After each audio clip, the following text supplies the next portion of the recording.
Hi friends. நேற்று பார்த்தீங்கன்னா chilli எல்லாம் பொரிச்சிட்டு கடாய் இருந்துச்சு ஆயிலோட. அதில் அப்படியே எக்கு பொடி மாசு பண்ணலான்னு சொல்லிட்டு பண்ணிகிட்ருக்கேன். நீங்கள் போதுமான அளவுக்கு ஜீரகம், பெருஞ்சீரகம், கொஞ்சோண்டு பெப்பர் சேர்த்துட்டு, அதுக்கப்புறம் கறி லீஃபு, கொஞ்சோண்டு பச்சை மிளகாய் சேர்த்து நல்லா வதக்கிக்குங்க.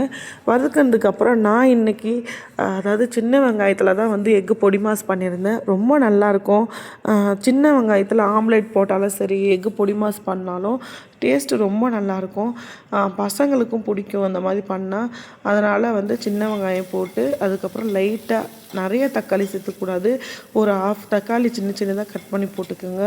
நல்லா இது வதங்கினதுக்கப்புறம் நான் இன்றைக்கி நாட்டுக்கோழி முட்டை தான் யூஸ் பண்ணியிருக்கேன் எக்கு பொடி மாசுக்கும்.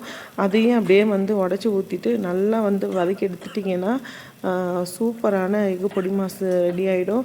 நான் காரத்துக்கு அதிகமாக சேர்த்துக்கல. நீங்கள் காரத்துக்கு தேவைப்பட்டால் பார்த்தீங்கன்னா சில்லி பவுட்ரு, கொஞ்சோண்டு கரம் மசாலா தூள் இருந்தாலும் சரி, அதையும் சேர்த்துக்குங்க. நல்லா சேர்த்துட்டு வதக்கிட்டிங்கன்னா சூப்பரான சின்ன வெங்காயம் எக்கு பொடி மாசு ரெடி ஆகிடும். டேஸ்ட் ரொம்ப நல்லாயிருக்கும்னு பார்த்துங்களேன்.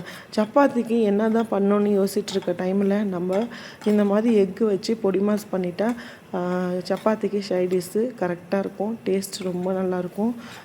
பிடிச்சிருந்தா ட்ரை பண்ணி பாருங்கள்.